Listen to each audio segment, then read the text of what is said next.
I'm Neil Marks, and we're here with Dr. Tom Woods, solar scientist. And say a little something about what you do here. I work at Laboratory for Atmospheric and Space Physics at University of Colorado, and I work on studying the solar radiance and how it affects climate change and space weather effects in the upper atmosphere. And so we're in kind of a funny time right now, this solar minimum. What is different about what's going on with the sun right now? So the sun goes through a natural kind of 11-year solar cycle of intensity, and we're currently in a minimum state for the past 3 years.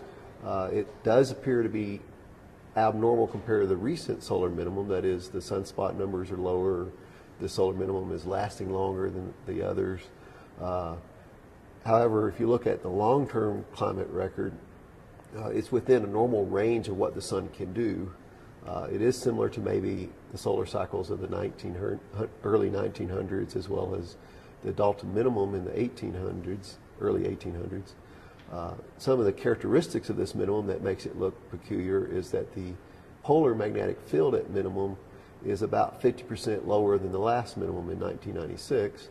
And also because of that, the coronal holes at the low latitudes are apparently more this minimum than last minimum, and it's causing effects such as solar irradiance changes in the UV, the ultraviolet radiation, to be lower this minimum than last minimum, and also the solar wind patterns is different this minimum. Can you describe to me what exactly these coronal holes are? So coronal holes are, if you look in the extreme ultraviolet, they look dark, and that's why we call them holes.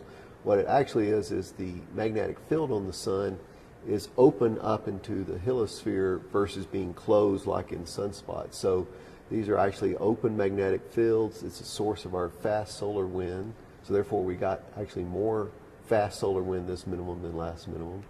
And it's also because you see it so clearly in the extreme ultraviolet and ultraviolet radiations, that's why we think the EUV irradiance is lower this minimum.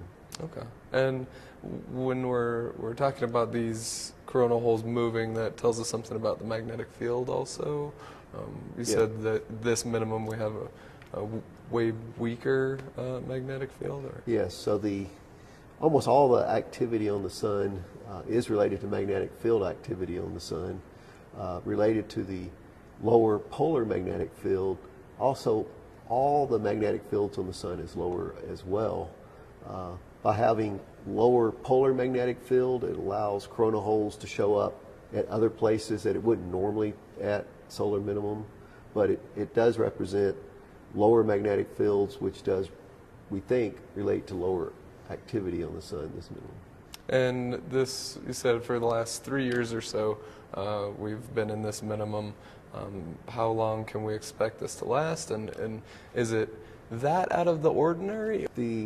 There's several predictions out there for how long this is going to last. Several of them are predicting that we should start coming out of this minimum next year, 2010, maybe the spring, maybe the summer 2010.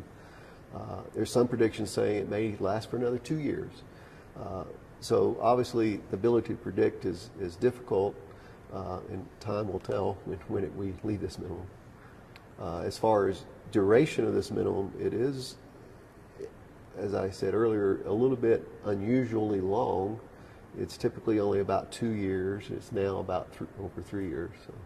Okay, and looking back at in history, we had times where we had these longer solar minimums. You said something about the Dalton minimum. Right. We've had longer, wider minimums that happened in the early 1900s. The Dalton minimums for 2 solar cycles around 1810. And we also had even a deeper periods of minimums in the 1600s called the Maunder minimum.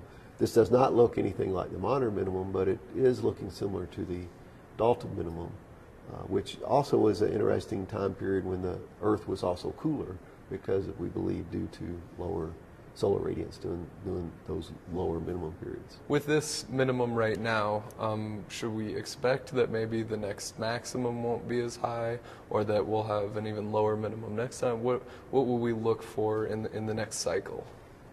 one of the concepts for predicting solar cycles is the magnetic field at the minimum is getting recirculated in the sun and will cause the next level of activity in the solar maximum in about 5 years from now. That level of activity is predicted to be lower because we have lower magnetic fields now. So they are predicting a fairly low activity for the next maximum. There are some models that have predicted higher activity, although I think most people are favoring a lower maximum. This solar minimum is weird for just a couple of reasons: the length of time and the strength of magnetic fields right now. Those are the two most obvious ones. I think as we look at more data, we may find some other behaviors that might say it's unusual, but those are the primary indications right now that it's fewer sunspots of the past 3 years and also lower magnetic field. You were saying during these other minimums that we've seen that we saw a cooling trend in the Earth's climate. People have said that it's been a little bit cooler in the last few years. Could we attribute that possibly to this extended minimum we're in? Yeah, there is a pretty good global temperature record going back to the 1800s, and it's pretty clear it was cooler during the Dalton minimum than, say, the time periods around the Dalton minimum and, of course, the modern times. So we're predicting maybe a tenth of a degree, maybe 2/10 of a degree cooler if we do go into a lower solar state. But just something very small, not... It's very small as a global scale, but we're also worried about global climate change of a degree. So this is, 0.1, 0.2 degrees is a significant amount.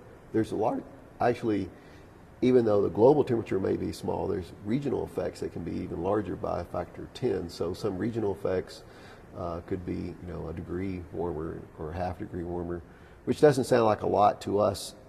Day to day, we see temperature changes by, 10 or 50 degrees, but there are significant impacts when you do change by small amounts. You start affecting climate in ways of ice cover, ice at the poles, and cloudiness, and other effects that have hard to describe in a human relationship to change of temperature, but it does have some impacts to our agricultural as well as other impacts. With this solar minimum, we obviously have a quieter space atmosphere, fewer auroras.